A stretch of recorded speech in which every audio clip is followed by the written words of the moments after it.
अस्सलाम वालेकुम दोस्तों, मेरा नाम है लियो, मेरे साथ हमेशा की तरह मौजूद है दाऊद और आप देख रहे हैं जी इस वक्त क्रिकेट लवर एडिशन को। कैसे देखना बनता है। दूसरे लोग से बात करने जा रहे हैं, बात करेंगे जी आज आपके साथ टॉप न्यूज का सेगमेंट आपसे शेयर करेंगे।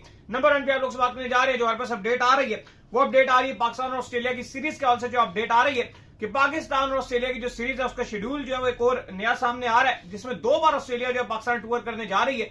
ये क्या स्टोरी है वो आपको बताएंगे। बात करेंगे माइक हैसन ने आज प्रेस कॉन्फ्रेंस की है, बड़े लॉन्ग टर्म प्लान बताए हैं, फखर को लेकर भी बात की है कि फखर जमान को क्यों बाहर कर दिया आपने, मोहम्मद हारिस को क्यों, हारिस जो है विकेट कीपर उसको क्यों बाहर किया, उस्मान खान को क्यों लेकर आए, तमाम तर मुद्दों के ऊपर बात हुई है। क्या क्या कहना था उनका उसके ऊपर बात करेंगे।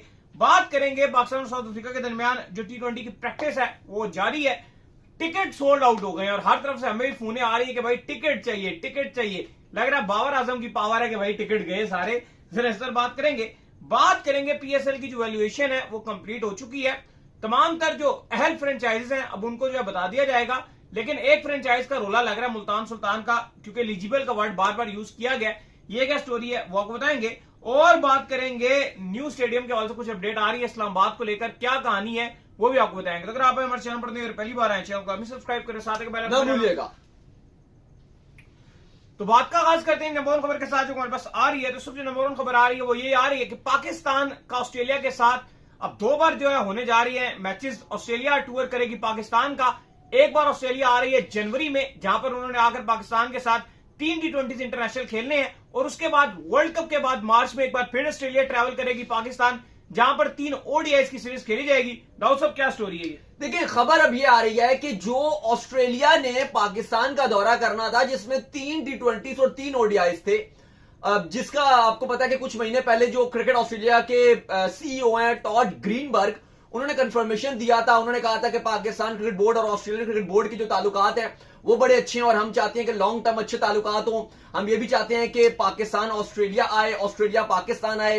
अभी जब 2022 में ऑस्ट्रेलिया ने पाकिस्तान का दौरा किया था तो बहुत उनको प्यार मिला था, और पाकिस्तान के जो क्रिकेट फैंस हैं वो बहुत ज्यादा भूख रखते हैं, हंगर है उनके अंदर क्रिकेट देखने के लिए, और ऑस्ट्रेलियन क्रिकेट को वो बहुत प्यार करते हैं। तो उन्होंने कहा था कि उन्होंने कंफर्मेशन भी दी थी कि इस साल जो भी आपका जनवरी फरवरी है T20 वर्ल्ड कप से पहले ऑस्ट्रेलिया ने पाकिस्तान का दौरा करना है। लेकिन अब यह खबर आई है कि पाकिस्तान क्रिकेट बोर्ड और ऑस्ट्रेलियन क्रिकेट बोर्ड अब इस बात पर एग्रीड हो गए हैं कि वो जो दौरा था उसको स्प्लिट कर दिया जाएगा और 2 बार ऑस्ट्रेलिया पाकिस्तान आएगी। एक बार T20 वर्ल्ड कप से पहले जो ओरिजिनली शेड्यूल्ड था वो तो उसने आना है, लेकिन अब उसमें ODI नहीं खेले जाएंगे, सिर्फ 3 T20 खेले जाएंगे। यानी कि ऑस्ट्रेलिया मुश्किल से 1 हफ्ते का भी दौरा नहीं करेगा। 30 तारीख को आएगा, 30 आपकी जनवरी को, और 5 फरवरी तक यह दौरा रहेगा। इसके बाद दोनों टीम्स को एक ही जहाज में बिठा के श्रीलंका रवाना कर दिया जाएगा। प्रोबेबली अगर ऑस्ट्रेलिया के मैचेस उस टाइम स्टार्टिंग वाले अगर इंडिया में हो तो फिर चलो, फिर उनको इंडिया डायरेक्ट भेज दिया जाएगा। अदरवाइज श्रीलंका में अगर दोनों के पहले मैचेस हुए इनिशियल स्टेज के तो दोनों ही आपके श्रीलंका चली जाएंगी 5 फरवरी को रात को। अब इस पे एक और जो इशू है वो ये बताया गया कि जैसे ही T20 वर्ल्ड कप खत्म होगा तो 13 मार्च यानी कि T20 वर्ल्ड कप गालिबन अभी तारीखें नहीं आई, 8 मार्च को कहा जा रहा है खत्म हो जाएगा, तो उसके 5 दिन के बाद दोबारा से शुरू किया जाएगा और 5 से 6 दिन का ये दोबारा दौरा होगा जिसपे ODIs खेले जाएंगे।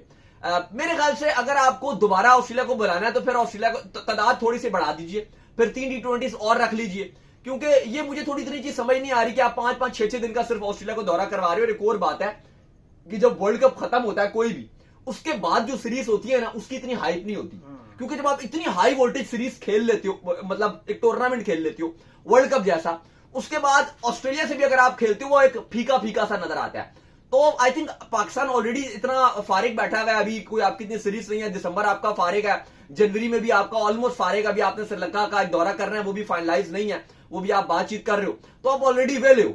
तो बेहतर है कि आप पहले ही, मुझे लगता है कि आप खेल लो तो ज्यादा बेहतर है, क्योंकि उसके बाद आपने ऑलरेडी बांग्लादेश के साथ टेस्ट भी खेलने हैं, फिर आपका PSL भी शुरू होना है। तो मुझे लग रहा है कि आप वर्ल्ड कप से पहले इतनी क्रिकेट नहीं है आपकी। हाँ, नवंबर तक बहुत ज्यादा है, लेकिन नवंबर के बाद आपकी क्रिकेट डाउन है। दिसंबर में एक भी सीरीज शेड्यूल नहीं है। चलो ऑस्ट्रेलिया भी बिजी है, वो एशेज खेल रहा है, लेकिन जनवरी आपका फ्री है और ऑस्ट्रेलिया भी फ्री है। वो आप जहां पे 3 T20 खेल रहे हो, मुझे लगता है कि वो आप 3 ODIs भी साथ ऐड कर सकते हो और वो ज्यादा अच्छा रहेगा। लेकिन अब PCB जल्द कह रहे हैं कि इसका शेड्यूल भी जारी कर देगा, और क्रिकेट ऑस्ट्रेलिया को भी इस पर राजी करवा लिया है कि हम 3 T20 वर्ल्ड कप से पहले खेल लेंगे, वर्ल्ड कप की तैयारी हो जाएगी, और जो ODIs हैं वर्ल्ड कप के बाद खेलेंगे। खैर, इसके बाद जो अपडेट आ रही है हमारे पास वो आ रही है माइक हैसन के हवाले से अपडेट आ रही है। और अपडेट ये आ रही है कि जो माइक हैसन है, आज उन्होंने बड़ी डिटेल जो है प्रेस कॉन्फ्रेंस की है। पिंडी स्टेडियम में जो मौजूद थे उनसे बड़े डिटेल जो है सवाल किए गए, जिसमें उन्होंने बड़ा क्लैरिटी के साथ जो है तमाम तर चीजों का आंसर दिया।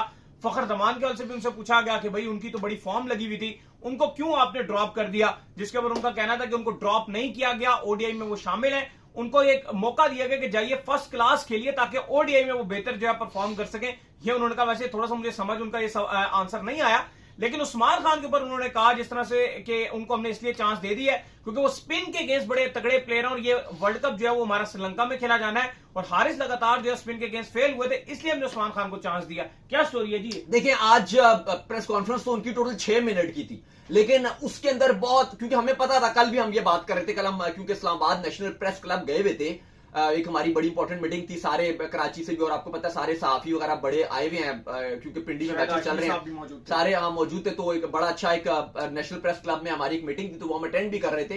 तो कल भी हम सारे यही जर्नलिस्ट बात कर रहे थे, जितने भी हैं ऑल ओवर पाकिस्तान से ये बात कर रहे थे कि कल जो माइक हैसन की जो प्रेस कॉन्फ्रेंस होनी है वो बड़ी अहमियत की हामिल होगी, और आज उसके सवालों के जवाब मिले और बड़े जो 3-4 थे चीजें उसके ऊपर बात करेंगे। सबसे पहले तो अली साहब, जो पाकिस्तान की प्लेइंग 11 है अगेंस्ट साउथ अफ्रीका, उसमें बाबर के नंबर को लेकर बड़ी मिस्ट्री थी कि क्या होगा। हमने भी देखा पाकिस्तान का प्रैक्टिस सेशन, हमने देखा कि बाबर आजम स्टार्टिंग कर रहे थे, ओपनिंग में हमें नजर आ रहे थे, ऐसा लग रहा था कि बाबर आजम शायद ओपनिंग कर लेंगे। कल भी हम इसके वाले से बात कर रहे थे, लेकिन जाहिर है हतमी तो तभी होगा जब आपका कोच या माइक हैसन इस पर बताएगा, क्योंकि जाहिर है जो आपके T20 में ओपनर हो गए या नंबर 3 वाले प्लेयर हो गए, हमने अमूमन प्रैक्टिस सेशन जब भी कवर किए हैं वो ऐसा होता है कि उनको मिक्स खिला के चलाया जाता है। कभी दोनों ओपनर्स आपस में एक एंड से दोनों बैटिंग कर रहे होते हैं, कभी एक चीज होती है कि जो आपका नंबर 3 वाला होता है वो किसी भी ओपनर के साथ प्रैक्टिस कर पड़ता है। उसकी रीजन एक ये भी बताई जाती है कि कभी कभी 0 पे भी एक आउट हो जाता है कोई भी ओपनर, तो फिर जो नंबर 3 वाला होता है वो ओपनर ही बन जाता है। तो अब सवाल ये था कि बाबर आजम क्या करेंगे, क्योंकि बार बार कहा यही जा रहा था कि बाबर आजम को रखा और फखर जमान को ड्रॉप किया गया, तो बाबर आजम ओपनिंग करेंगे। लेकिन आज क्लियर कट माइक हैसन ने बता दिया कि नहीं भाई, बाबर आजम नंबर 3 पे खेलेंगे। उन्होंने कहा कि फखर जमान चूंकि इस स्क्वाड में शामिल नहीं है तो हम बाबर आजम के लिए एक अपॉर्चुनिटी देख रहे हैं और बाबर आजम नंबर 3 पे खेलेंगे। यानी कि जो हम पहले बात कर रहे थे कि जो हुसैन तलत की जगह बाबर आजम को शामिल किया जा रहा है मिडिल ऑर्डर में, तो वही चीज है कि जो हुसैन तलत अगर नंबर 4 पे खेल रहे थे तो आप वो कह लो कि उस पर आगा चले गए, आगा को जो नंबर 3 था उस पर बाबर आजम आ गए। उन्होंने आज कंफर्मेशन दे दी कि पाकिस्तान वर्सेस साउथ अफ्रीका की सीरीज में जो बाबर आजम का नंबर होगा वो नंबर 3 होगा, 1 डाउन की स्लॉट पे खेलेंगे, ओपनिंग नहीं करेंगे। अभी इस पर बात करते हैं, फिर आगे भी उन्होंने बड़ी इंपॉर्टेंट बातें की हैं, जैसे वर्ल्ड कप के स्क्वाड के 15 क्या होंगे उस पर भी उन्होंने अपडेट दिया। लेकिन अली साहब, इसका यह मतलब है कि अगर बाबर आजम को 3 पे खिलाया जा रहा है, यानी कि क्लियर कट फिर तो चीज क्रिस्टल क्लियर है कि फरहान और साइम ओपनिंग कर रहे हैं। लेकिन अब यहां पर साइम अयूब के लिए एक बड़ी हर्डल है, क्योंकि फखर जमान को यह बात की गई है कि वो तो हमारी पहली चॉइस रहेंगे और वर्ल्ड कप के प्लान में तो हमारे वो हैं। तो फखर जमान को भी कहा गया कि ठीक है, आप अभी फर्स्ट क्लास खेलिए, क्योंकि आप ओडीआई में कम बैक करने जा रहे हैं, बहुत टाइम के बाद आप ओडीआई में आ रहे हैं। चैंपियंस ट्रॉफी में फिर आप अनफिट हो गए थे, फिर इंजरी रीजन भी था, तो लॉन्गर थोड़ा फॉर्मेट है, तो आप अपनी थोड़ी फिटनेस भी बहाल कीजिए और फर्स्ट क्लास खेलिए, तैयारी पूरी कीजिए, इसलिए आपको T20 से ड्रॉप कर रहे हैं। यानी कि यह बात तो कंफर्म है कि फखर जमान आपके ओडीआई में, सॉरी माफ कीजिएगा, T20 वर्ल्ड कप में स्ट्रेट आ जाएंगे, मतलब वो ओपनिंग में आएंगे। तो यहां पर सवाल फिर साइम अयूब के लिए है कि साइम अयूब को कहा गया है कि भाई ये साउथ अफ्रीका के अगेंस्ट T20 से फॉर्म ना ली, ये ट्राई सीरीज है, खेल लो ओपनिंग में। वो एशिया कप वाला काम नहीं है कि 0-0-0-0 6-6 पता नहीं कितने कितने 0, 4 एशिया कप में 0, ट्राई नेशन के अलग 0, वो वाली चीज नहीं चलेगी। अगर आपको यहां पे रहना है तो बॉलिंग से आपका सिर्फ काम नहीं चलेगा, आपको बैटिंग करके दिखानी पड़ेगी। अब ये बाबर के लिए मुझे अली साहब ऐसा लगता है कि काफी बेहतर है एक तरह से उनको ओपनिंग नहीं करवाई जा रही, क्योंकि हम सबको बताया कि फखर जमान सबसे बेहतर है, चाहे आप बाबर को कंपैरिजन कर लो T20 में, व्हाटएवर, आप साइम को कर लो, वो सबसे बेहतर है। तो बाबर आजम का एशिया कप में भी जो कंपटीशन बन रहा था वो कहा जा रहा था कि सिलेक्शन कमेटी की तरफ से कि फखर के साथ कंपटीशन है, और बाबर आजम फिर एशिया कप के स्क्वाड में नहीं आ सके। हमें पता था कि वो नहीं आएंगे अगर फखर से उनका कंपैरिजन बनेगा। हाँ, फखर अनफिट होते तो वो आ जाते, लेकिन अब बाबर को जो नंबर 3 पे किया जा रहा है, इसका यह मतलब है कि आपकी जो टीम मैनेजमेंट है वो अब बाबर का फखर से कंपटीशन खत्म कर रहे हैं, क्योंकि फखर आएंगे डायरेक्ट ओपनिंग में और बाबर आजम को कहा गया आप खेलोगे 3 पे। तो अगर साइम अयूब अब अच्छा नहीं करते हैं बैटिंग में बिलखसूस, तो वो फिर बाबर आजम के लिए आप कह लो कि अगर फखर जमान डायरेक्ट ओपनिंग में आती हैं तो फिर अगर साइम को बाहर जाना पड़ेगा, अगर फखर क्योंकि आते हैं और साइम अगर परफॉर्मेंस नहीं दिखा पाते, तो ये बात एक अच्छी है कि चलो बाबर को 3 पे खिलाया जा रहा है, मिडिल ऑर्डर में हमारा कोलैप्स होता है, वो भी एक अच्छी बात है कि बाबर पर सवाल अक्सर उठता है कि यार ये पावर प्ले को यूटिलाइज नहीं कर पाते T20s में, तो वो भी उनके सर से बोझ जो हट गया कि भाई अब आपको वो जिम्मेदारी नहीं लेनी कि पावर प्ले में आपको बड़ी को हिट्स मारने, हाँ अगर विकेट गिर गया तो चलो फिर आप आओगे पावर प्ले में, आपको मौका भी मिल जाएगा। मुझे लगता है कि यह भी अच्छा है कि बाबर को 3 पे दिया जा रहा है। पाकिस्तान के लिए बड़ा अच्छा है कि आपकी जो टॉप ऑर्डर है उसमें स्टेबिलिटी नहीं थी, बाबर के नंबर 3 में आ जाने से आपको T20 में स्टेबिलिटी आ रही है। अच्छा, अब दूसरा जो उनसे सवाल किया गया कोच माइक हैसन से, वो था वर्ल्ड कप के 15 रुकनी जो आपने फाइनल मेंस स्क्वाड है, क्या वो फाइनलाइज कर लिया या भी आपने करना है? तो उन्होंने कहा कि कुछ चीजें हैं जो अभी तक हम देख रहे हैं। अब जैसे उन्होंने सबसे पहले बोला कि स्पिन डिपार्टमेंट है, वो उसके लिए हमारे पास कंपटीशन है कि इब्रार तो चलो है, लेकिन उन्होंने कहा कि जैसे उस्मान तारिक को हम चांस दे रहे हैं, सुफियान मुकीम बहुत अच्छा है, यानी कि इनडायरेक्टली उन्होंने कह दिया दोनों में से एक जाएगा। उस्मान तारिक अगर अच्छा कर जाते हैं तो वो होंगे, अगर ये नहीं कर पाते तो फिर हमने सुफियान मुकीम को तो ऑलरेडी रिजर्व में रखा हुआ है T20s में, तो वो हमारे होंगे। तो उन्होंने हिंट ये दे दी कि स्पिन में हम देख रहे हैं, अगर उस्मान तारिक अच्छा कर गए तो वो आ सकते हैं, ये हो गया। फिर उन्होंने कहा कि विकेट कीपिंग में हारिस को पूरा मौका मिला, वो यंग जरूर है, कम बैक भी कर सकते हैं, लेकिन उन्होंने बिल्कुल डिलीवर नहीं किया। उस्मान खान की रेपुटेशन बहुत अच्छी है, मिडिल ऑर्डर में स्पिन के केस वो बहुत अच्छा करते हैं, उनके पास अपॉर्चुनिटी है, लेकिन अगर उस्मान खान भी ना कर सके तो फिर वो भी एक स्लॉट ऐसा है जिसके ऊपर डिबेटेबल है। फिर उन्होंने दूसरी बात की जो मैंने भी आपको शुरू में बात की, साइम वाली बात, बाबर नंबर 3 पे आ गए, फखर के वाले से बात की। उन्होंने कहा अभी फखर नहीं है, अपॉर्चुनिटी है, लेकिन फखर जब टीम में आएंगे तो फिर देखना पड़ेगा कि किसको बाहर करना है। अब वो बाबर के ऊपर भी हो सकता है कि अगर बाबर की बिल्कुल फॉर्म ना चली नंबर 3 पे और साइम जो बहुत रन बना दे, वो फिर एक चीज बाबर के लिए भी मुश्किल हो सकती है कि बाबर और साइम में से भी फिर एक होगा कि जी किसको स्क्वाड में रखना है, या मे भी दोनों को रख लिया जाए तो फिर 11 का इशू बनेगा। उन्होंने कहा कि वो चीज हमने देखनी है। तो ये कुछ चीजें हैं जो आपके कोच ने बताया कि इस पर हम जो है वो सोच विचार कर रहे हैं। बाकी उन्होंने कहा कि साउथ अफ्रीका की बहुत डेंजरस टीम है, बहुत खतरनाक टीम है, और हम उम्मीद करते हैं कि अच्छी क्रिकेट खेलेंगे।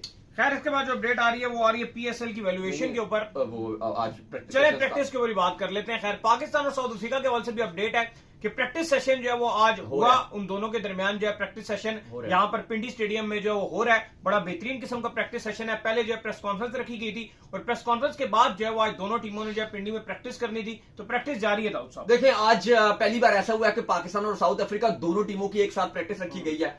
जो प्रैक्टिस का टाइम था वो आज 6:30 बजे से लेकर 9:30 बजे तक का आज टाइम है प्रैक्टिस का, और दोनों टीम, साउथ अफ्रीका की टीम भी फुली प्रैक्टिस करती हुई नजर आ रही है, पाकिस्तान की टीम भी फुली प्रैक्टिस करती हुई नजर आ रही है। और ये फैसला कर लिया गया, जैसे आपको बताया, कि बाबर 3 पे खेलेंगे और आपके फरहान और साइम को ओपनिंग करवाई जाएगी। इसके अलावा ट्रॉफी की भी रहनुमाई कराई गई, आपके सलमान अली आगा और जो साउथ अफ्रीका के फरेरा कैप्टन है, दोनों ने अच्छे तरीके से हैंडशेक वगैरह करके ट्रॉफी की पूरी तकरीब की गई। कल पाकिस्तान क्रिकेट बोर्ड ने एक वीडियो भी रिलीज किया था जहां पे दोनों के स्क्वाड्स को बुलाया गया था। आई थिंक वो परसों की खबर थी, लेकिन पाकिस्तान क्रिकेट बोर्ड ने शायद कल वो डाला है, जिसमें प्राइम मिनिस्टर ने डिनर पे इन खिलाड़ियों को मदऊ किया था, वहां पे बुलाया था। बाकी अली साहब, पूरी तरीके से सीरीज की हाइप बनी हुई है। कल भी पाकिस्तान टीम की और साउथ अफ्रीका टीम की प्रैक्टिस है, और कल दोनों कप्तानों की प्रेस कॉन्फ्रेंस भी रखी गई है। कल दोनों कप्तान जो है वो रावलपिंडी स्टेडियम में प्रेस कॉन्फ्रेंस भी करेंगे। लेकिन अली साहब, जो एक इंपॉर्टेंट चीज है जो आज खबर भी है, वो ये है कि तमाम जो टिकट्स हैं इस पाकिस्तान वर्सेस साउथ अफ्रीका के, वो सोल्ड आउट हो गया, और जो टोटल हाइप रही है वो बाबर आजम की, क्योंकि ये मुझे कह रहे थे अली साहब, अभी जब आपका T20 टिकट्स वगैरह आ गए थे, ये कह रहे थे कोई इस तरह से लोग हमें फोन नहीं कर रहे या हमें इतने मैसेज नहीं कर रहे पाकिस्तान और आपके साउथ अफ्रीका के टिकट्स को लेकर। लेकिन वही चीज थी जब आपका स्क्वाड जैसे ही आया और उसके अंदर बाबर आजम का नाम आ गया, कि बाबर आजम का T20 स्क्वाड में नाम आ गया, तो हम परेशान हो गए। ऐसे लोग हमें कह रहे हैं जी कि आप टिकट दे दें। साहब थे कल, याद होगा कल मैंने उसको कहा था कि तू टिकट ले ले, बाबर आजम का चांस है आने का और लग रहा है कि मुझे आ जाएंगे बाबर आजम, लेकिन उसने कहा यार कि मुझे अभी जरूरत नहीं है। मैंने कहा बाद में मुझे फोन ना करी। कल उसने जो मुझे फोन किया, इनको फोन किया, कल वो जो पीछे पड़ गया कि अब तो मुझे टिकट चाहिए। मैं कहा भाई अब मैं कहां से दूं तुझे टिकट। देखिए, अब हमने पहले, अब इतना ऐसा नहीं होता कि इस तरह से इतने ज्यादा कोई पास मिल जाए। अब कोई चलो एक आध पास होता है हमारे पास तो हम दे भी देते हैं। अब लोग हमें वो कह रहे होते हैं, स्पेशली चलो ये जो दोस्त करीबी दोस्त हो गए या रिश्तेदार हो गए, वो अब हमें कहते हैं कि जी पास दो।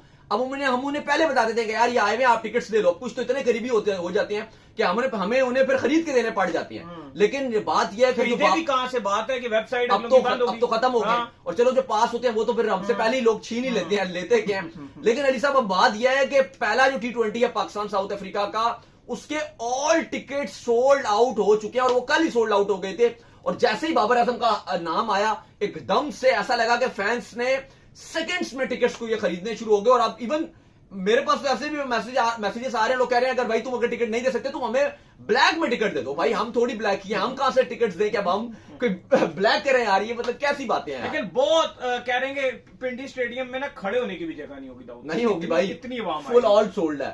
खैर इसके बाद जो अपडेट आ रही है हमारे पास और एक और चीज भी आपको बता दूं कि हाई स्कोरिंग गेम होने वाला है।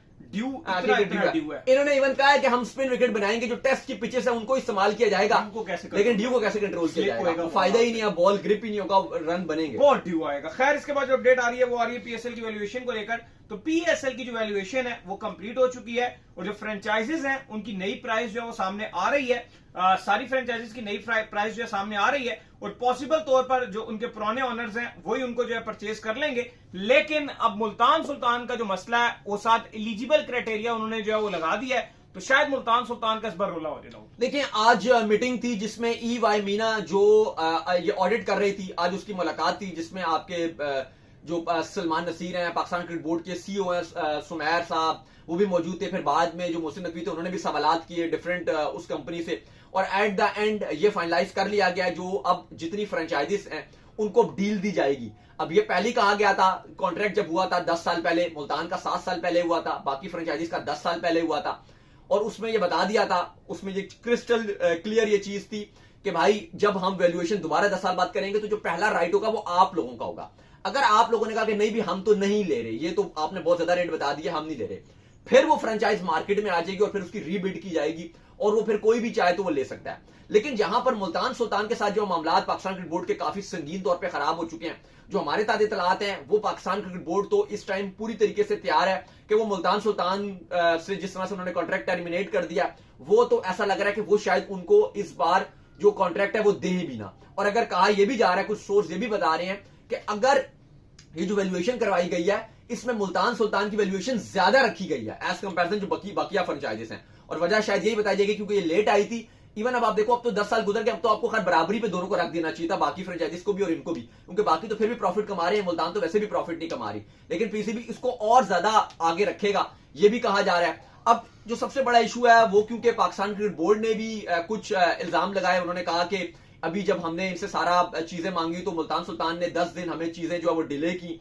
इस पर मुल्तान सुल्तान का रिस्पॉन्ड आया, उन्होंने कहा कि ये बात तो आपको जुलाई में आपको जो वैल्यूएशन है वो करवा लेनी चाहिए थी, ऑलरेडी आप बहुत ही लेट जा रहे हो। हमने अगर 10-12 दिन लेट भी की तो उसका रीजन था कि हमारे जो स्पॉन्सर्स थे उनके साथ हमारी डील फाइनलाइज हो रही थी या कुछ हमारे कॉन्ट्रैक्ट्स थे, उनकी पेचीदगी की वजह से हमने थोड़ा सा लेट किया, लेकिन वो तो आप ऑलरेडी हर चीज डिले कर रहे हो। लेकिन बहुत सारे मामला ऐसे हैं जिसपे पाकिस्तान क्रिकेट बोर्ड बड़ा नाखुश है, मुल्तान सुल्तान वैसे ही नाखुश है। मुझे लगता है कि इसका बेहतर हल है कि पाकिस्तान क्रिकेट बोर्ड को चाहिए, जो सलमान नसीर साहब हैं उन्हें चाहिए कि वली तरीन को बुलाएं, बैठ कर ये बात बहुत आसानी से सॉल्व हो सकती है, लेकिन ऐसा लग नहीं रहा। कुछ जरिए ये भी बता रहे हैं कि एक दो बड़े जो पॉलिटिशियंस हैं, क्योंकि आपको पता है ये जहांगीर तरीन इनके फादर हैं, और वहां से भी अगर आप देखो तो जो पॉलिटिकली कहीं ना कहीं जोड़ तोड़ है, कुछ पॉलिटिकल इन्फ्लुएंस है जो बात कर रहे हैं, पीसीबी से भी कह रहे हैं कि हम बात करेंगे, प्लस अली तरीन से भी बात करेंगे और इनका मामला रिजॉल्व कराएंगे। लेकिन फिलहाल पीसीबी इस टाइम बड़ा नाखुश है और मुल्तान सुल्तान भी बिल्कुल बैक फुट पे जाने को तैयार नहीं है। अब देखते हैं कि जो पीसीबी ने ये आज एक प्रेस रिलीज भी जारी की है उसमें ये चीज कही है कि हम सबको ऐसा लग रहा है वैल्यूएट करेंगे, लेकिन एलिजिबल, इनके हाथों से बात निकल गई है, अब जो करना उनके पापा ही करेंगे। हाँ, लेकिन इस टाइम चीजें काफी खराब है, लेकिन अली तरीन भी इस टाइम शदीद गुस्सा दिखाई दे रहे हैं। अब पीसीबी की भी अगर आप देखो तो ना एलियां तो बेतहाशा हैं, अब ये तो आप नहीं कह सकते कि नहीं है, हर चीज उन्होंने भी डिले किया आज। लेकिन अगर जहांगीर तरीन की सारे मामले में एंट्री हो जाती है तो उनके गवर्नमेंट के साथ अपने मामला बहुत बेहतर है, वो कर सकते हैं सारा कुछ। खैर इसके बाद जो अपडेट आ सकती है जी हमारे पास, वो अपडेट ये आ रही है कि न्यू स्टेडियम के हॉल से अपडेट आ रही है इस्लामाबाद को लेकर। क्या अपडेट है जी न्यू स्टेडियम? देखिए बड़ी अच्छी खबर है और इस्लामाबाद के फैंस के लिए बड़ी गुड न्यूज है कि पाकिस्तान क्रिकेट बोर्ड के जो चेयरमैन मोहसिन नकवी हैं, अब वो चूंकि वजीर दाखिला भी हैं, तो उन्होंने नया स्टेडियम बनाने की इजाजत दे दी है। बड़ी खबर यह है कि मोहसिन नकवी ने D12 वहां पर 25 एकड़ जमीन का जो तामीर करने का है वो हुक्म जारी कर दिया। इसके अलावा जो इसका डिजाइन होगा वो दुबई से आपको के अप्रूव करवाया जा रहा है। इसके अलावा 30,000 तमाशाई, 30,000 फैंस, यहां पे जो D12 इस्लामाबाद में बन रहा है स्टेडियम वो बनेगा। बहुत ही शानदार होगा और कहा जा रहा है कि इसको जल्दी तामीर करवाया जाएगा। और ये जो जमीन इन्होंने की थी ना, ये हमें चैंपियन ट्रॉफी के टाइम पर ही पता चल गया था। मैं और ये दाऊद साहब दोनों हाँ। पीडी स्टेडियम में मौजूद थे, तब ये हमें बता दिया था वहां पर जो हमारे सोर्स है उन्होंने, कि ये D12 में जमीन उन्हें एक्वायर कर ली। और अगर ये पाकिस्तान क्रिकेट बोर्ड ये वाला जो स्टेडियम अगर बना देता है अली साहब, तो जो एक बड़ी अच्छी चीज है वो ये है कि आगे आने वाले आईसीसी इवेंट में फिर इस स्टेडियम को भी होस्ट करने का मौका मिलेगा, क्योंकि रावलपिंडी स्टेडियम वैसे ही बड़ा कंजेस्टेड जगह बना हुआ है। जो जब भी मैच होता है तो सारी ट्रैफिक वगैरह बहुत ज्यादा मुतासिर हो जाती है, पूरा पिंडी डिस्टर्ब हो जाता है। उससे एक अच्छी बात यह कि D12 में एक वीआईपी स्टेडियम दुबई की तरह का नक्शा होगा इस स्टेडियम का, बहुत ही जबरदस्त स्टेडियम बनेगा, तो मजा आएगा फैंस के लिए भी। बस आई होप कि वो राफी स्टेडियम जैसे बना था उसकी तरह मामलात ना हो, अच्छे तरीके से अगर ये होते हैं तो ये बड़ी गुड न्यूज है। तो खैर उम्मीद करते हैं हमारे शो आपका पसंद आया। वीडियो को लाइक कीजिए, हमारे चैनल को सब्सक्राइब कीजिए, साथ में बेल आइकन को बजाइए, एक और काम कर लीजिए, वही कर लीजिए। इंस्टाग्राम पर आप जाइए, इंस्टाग्राम पे मुझे फॉलो कर लीजिए, वहां पे मैं मौजूद हूं, दाऊद क्रिकेट नेम्स। अगर आपको कोई सवाल हो तो भेजिएगा, उनको भी फॉलो कीजिए। मुझे फॉलो कीजिए, मौजूद क्रिकेट लवर ऑफिशियल के नाम से लिंक डिस्क्रिप्शन में मौजूद है। आप सुनते हैं नेक्स्ट वीडियो में। अल्लाह हाफिज़, बाय बाय।